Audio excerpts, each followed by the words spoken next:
that was silly, ridiculous, a waste of time. They didn't want.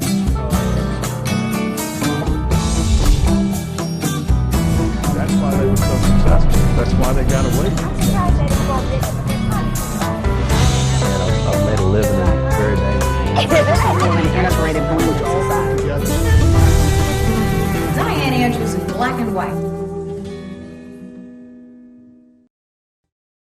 Welcome to Dianne Andrews in Black and White, and I'm your host, Dianne Andrews. Thanks for watching us in one of our 5 million homes in Louisiana, Mississippi, or Texas, or whether you're watching us on YouTube and our YouTube channel all over the world. I was given a name of a celebrity that people thought would be a very good interview, and a woman who's doing a lot of humanitarian things in the world, and they told me her name. It didn't ring a bell. She's been an actress, a comedian, a poet, you name it, she's done it. She was in Die Hard with a Vengeance. She's been in How Stella Got Her Groove Back. What's Love got to do with it? She was Tina Turner's sister. She played that in that movie. And I said, oh yeah, and I saw a picture. I said, I know who that is. And she's back now, and she's better than ever.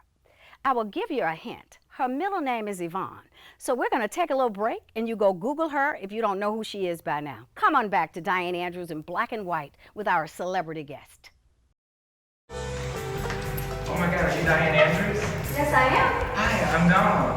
I love your show in Black and White. Oh, and you have my books. You have all three. Third Man Out My Fiction, Gumbo for the Heart.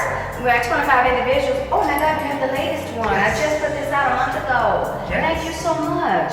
Do you enjoy them? I do. Oh, thank you Can I for being please have such an a autograph? Oh, sure. To Donald who? Donald Spears.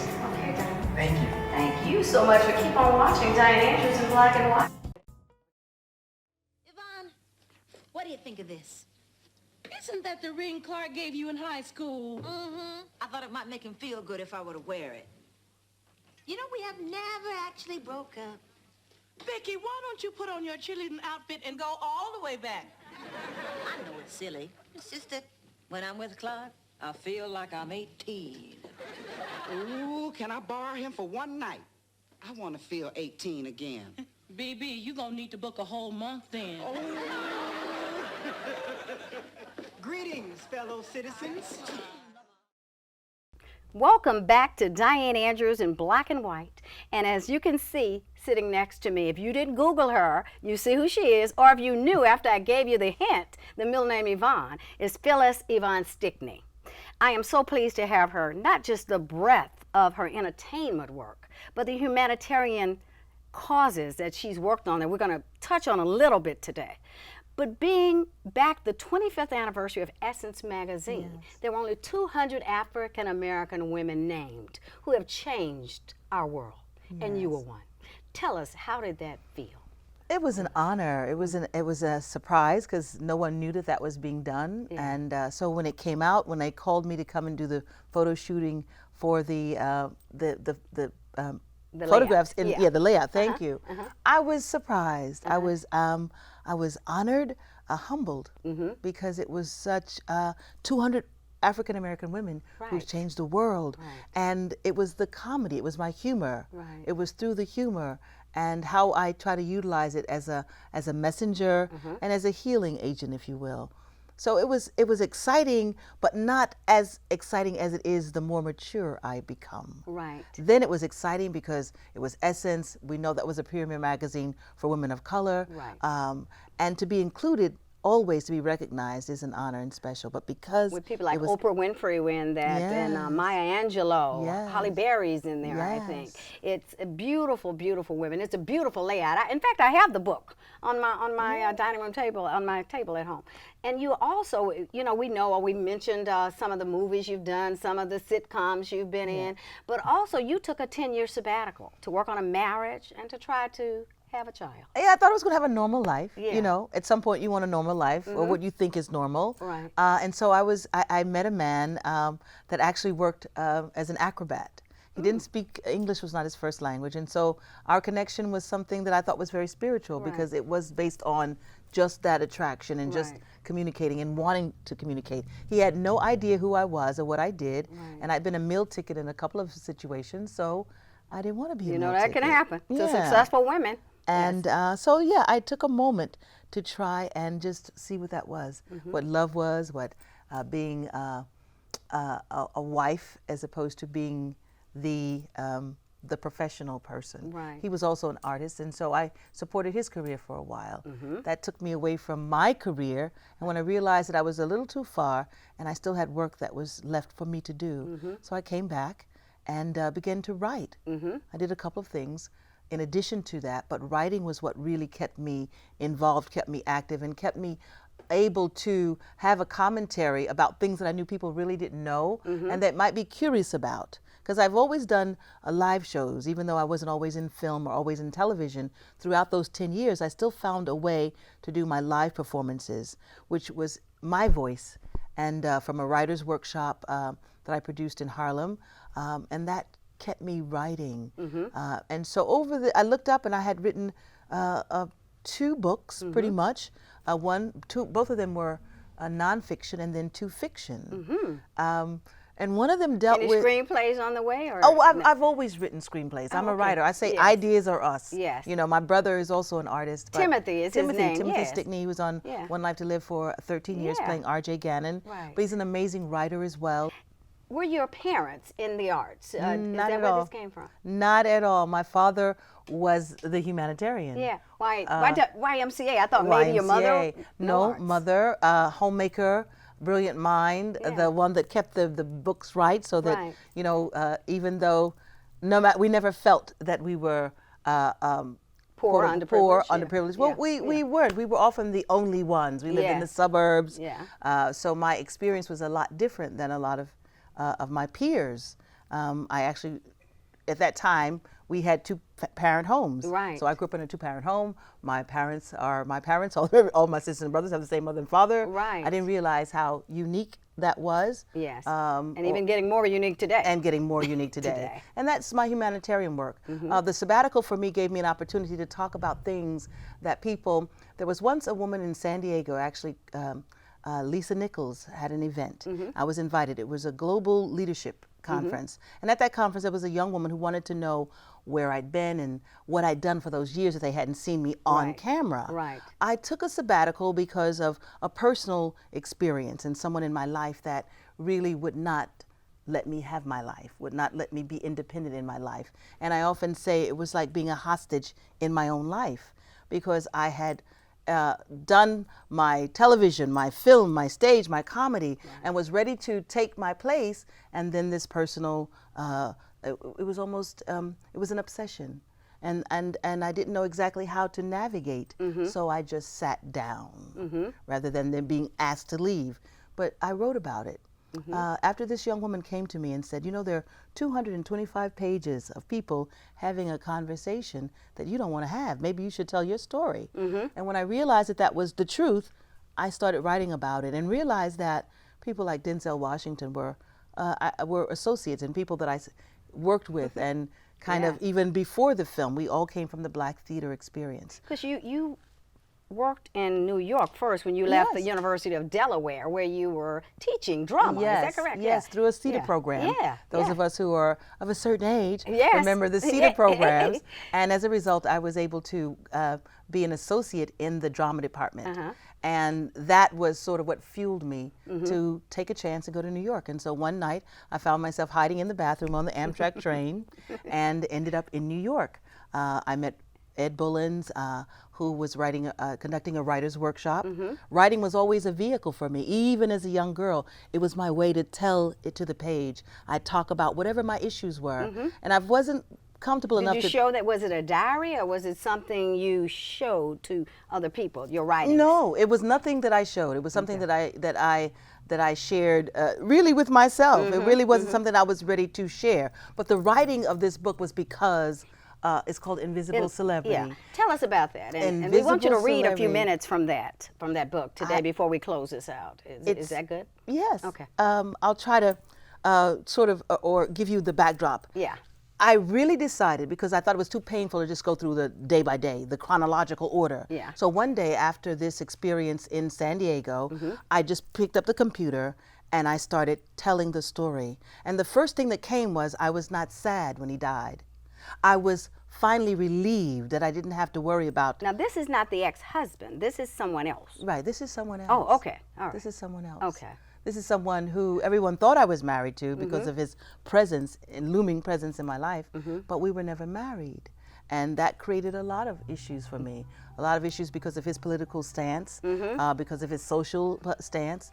And so there were things that I could not support. But one day, at a screening of a movie, Cool Runnings, starring one of my dear friends, I submitted. And so this book talks about what that submission was like, what it was like showing up at places where you would look over there and there would be curtains and then a pair of shoes. And I'm like, well, curtains don't have feet.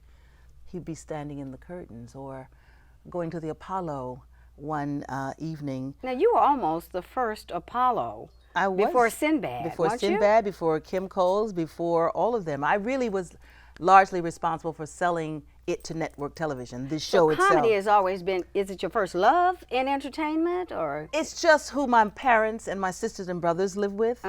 Because I was that That's middle that girl. child. You're that girl. I was that middle child that had to find my own Attention. voice. Yeah, yeah. So mine was humor. Now, where was Timothy in the order? Timothy is after, he's 2 behind me. Oh, okay. He's 2 How many behind children? me. 5? There's 5, 2 girls 5. and 3 boys. Yeah. 2 of us are in the arts as a profession, and 3 are still professional, but not necessarily in the arts. Well, let's hear a little. I want to hear about it, something from Invisible Celebrity, and so does our audience. Oh, well, I think we let's have see about 3 minutes left. Let's see what we can find.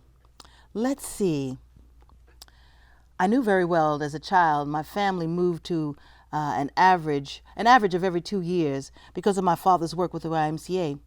As a result of the frequent locations, I was a quick study, articulate, adapted to new environments and people, and possessed a natural gift and ability.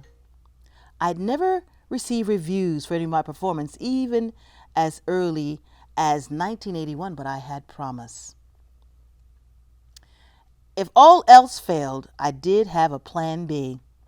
I was an intern at the Institute of New Cinema Artists, participating in the television and film production training program. It was the Institute of New Cinema Artists when I was introduced to broadcast management. Ossie Davis and Ruby Dee were our patron saints. A theater above 125th Street, New Heritage Theater, under the tutelage of Roger Furman, I was guided to the hands of Ossie and Ruby, the first 2 always to buy tickets to our shows. Ruby and Ossie would be staples in my life for the rest of my career. One day, casting call for Malcolm X. As was usual, this was a duality.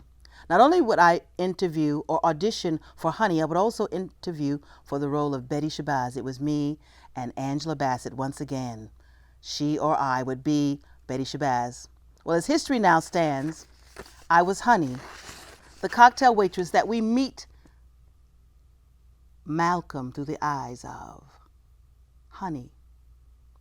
Well, little did the world know that around the set, like a shark, was Butch, we'll call him, circling the set.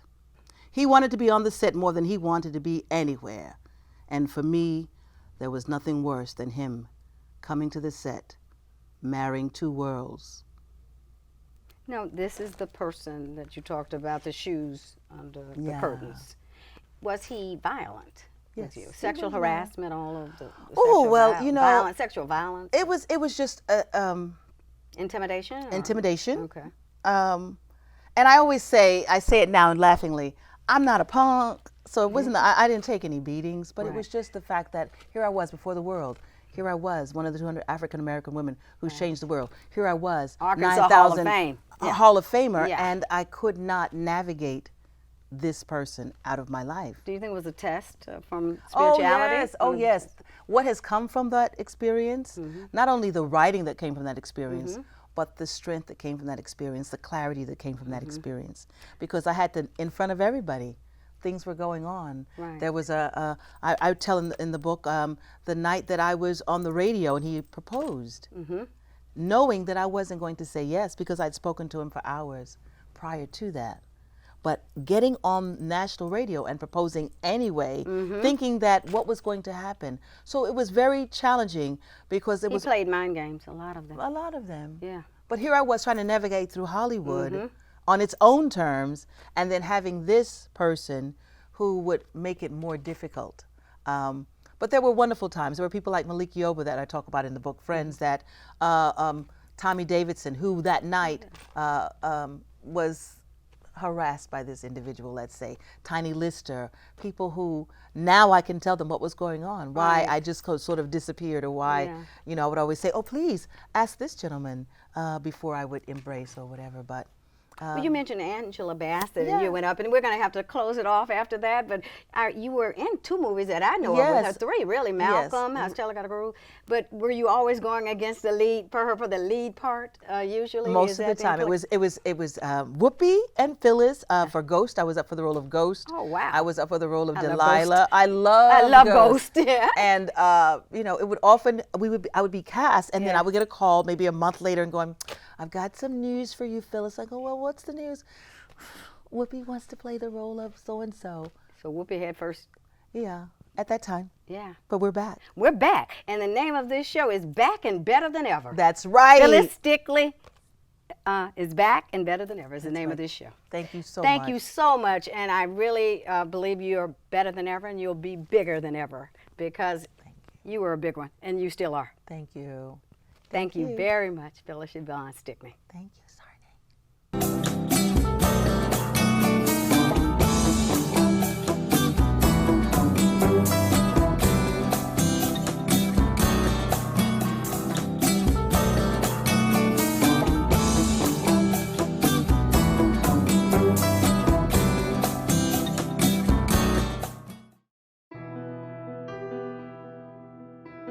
I'm from a little town in northern Louisiana, Marouge, Louisiana. I was a programmer on 4-pi computers on the space shuttle. I believe that leading a purposeful life is the key to success. So I want to know how things work, why they work, but at the end of the day, I want to make them better. My name is Dianne Andrews. The name of the show is Dianne Andrews in Black and White. This is a story about the Ku Klux Klan, and specifically the Silver Dollar Group, which I had never heard of, and I'm from Louisiana. Black and white are the 2 big races, race relations in America, but there's also the black and white of any issue. I like to show the black of it, the white of it, and I learn and I change my attitudes and come closer to the middle myself a lot of times. A month ago, our president said that ISIS was a JV team.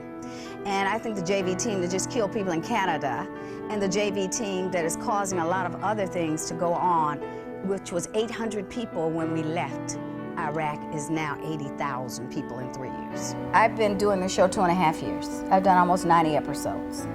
And I go back to some of the episodes where I talked about ISIS is not a JV team. You don't realize how close now ISIS is in territory to Europe. We're doing a show today about visas, about terrorism in and out of America. Why did we leave when they asked for 10,000 troops to stay in Iraq? And maybe ISIS wouldn't have grown the way ISIS did grow in the last 6 years. And maybe they wouldn't be in 35 countries today. We are taped here in Baton Rouge, Louisiana, but usually in a studio. But I'm out in the community because of this very serious situation in Baton Rouge and around the country. Violence does not beget violence.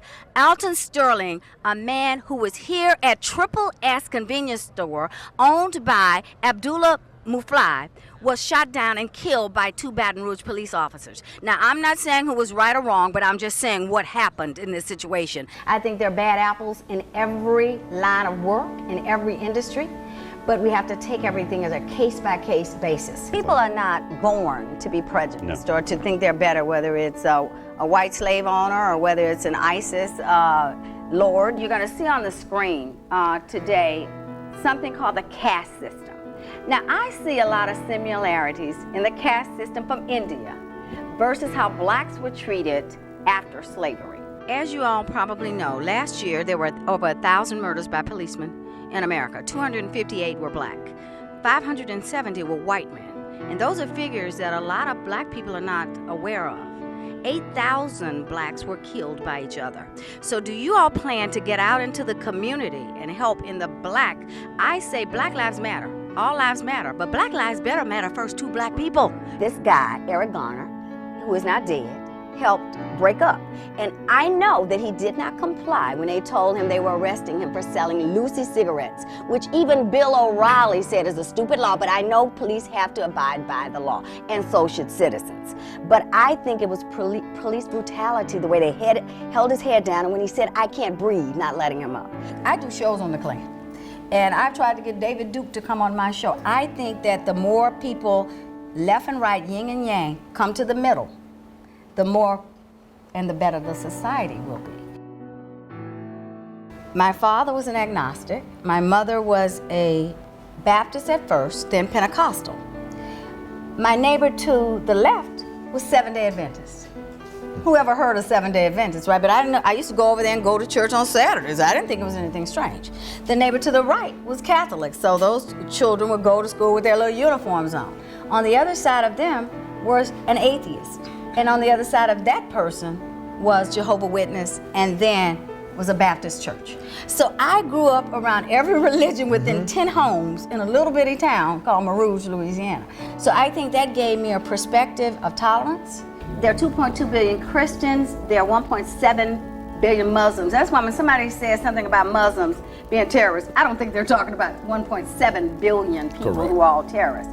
In every, whether it's a police force, whether it's a talk show host, or whether it's a reverend, they're bad people who take advantage of a situation sometimes. You'd have to admit that there are some, I'm not asking you to give names, but everyone's not perfect in being a minister. Would you agree with that, Dr. Riley? I never looked down or thought different about people who were different. I wanted to find out what is this difference. Have you ever looked at other religions to see, is there anything out here, I believe, that may be different than what I was taught? You know, as in Dianne Andrews, I've done atheist, I've done Hindu, I tried to do Jehovah's Witness, but they won't come on television. I also tried to do Seventh-day Adventists, they won't come. But I've done Pentecostal, Catholic. The only major religion I haven't done is Buddha.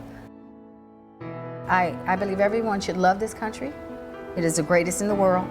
And I believe that if you're able-bodied and able-minded, you should have a job in this country. You know, Bill Clinton passed the NAFTA, where a lot of manufacturing has gone down in the 1990s and still is, because again, the labor is cheaper in Mexico than it is in America. I'm a big person of work.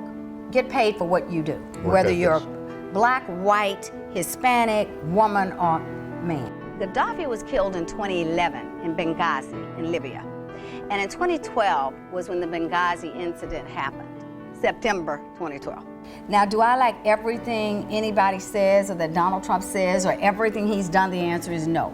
Did I like everything Obama did? The answer is no. Clinton, Bush, no one likes everything that you do. But when he's talking about bringing business back to this country, when you see coal miners out of work and I see them say, we don't want a handout. We want a job. We want to get up in the morning and feel good. When you look at Kentucky, in those areas, they look like Afghanistan. It looks like they've been bombed. I think when I look at that, I think that's the first thing. Instead of saying, how do I expand the government? I believe in smaller government at the federal level. Let the states decide more of what they want. And I think that's the way the constitutionalists wrote it. All politics is local. That's right. My best friend from Houston, Texas, always told me, and still does, that I want to save the world. And I guess I have my own forum now to try to make that happen. How do we teach a little girl her self-worth that you don't go and have sex with a boy at 12 years old unprotected? I think this show is very inspirational because there are so many people, millions of people are on opiates. And a lot of them start from pills, whether they had an accident or peers, they're easy to get on the street. How a cultural preparedness can save you and your family from disasters. And that means all disasters, from terrorism to floods to hurricanes, tornadoes, anything you have a warning. Like a tornado may come, you don't have a warning, but you should be prepared, right? Human trafficking consists of a $150 billion industry, and that is labor, which is 50 billion of it, and 100 billion of it would be the sex part of the sex trafficking. You know, water is the #1 thing that we need in the world, right? And it's underprivileged in so many other places. Bad as we may think Flint or St. Joseph or Phoenix or Jackson are, there's sewage running through Haiti. I'm a truth teller, is what I try to do. So do you remember when you were old enough to remember 5 or 6 or 7 and saying, and looking at the maps and saying, I want to go to Mars? You just had this feeling. What do you know what made this happen? I like to investigate. My undergrad degree is mathematics, and I have an MBA, so 2 + 2 has to equal 4 to me. Some things I hear that I don't believe, I want to find out.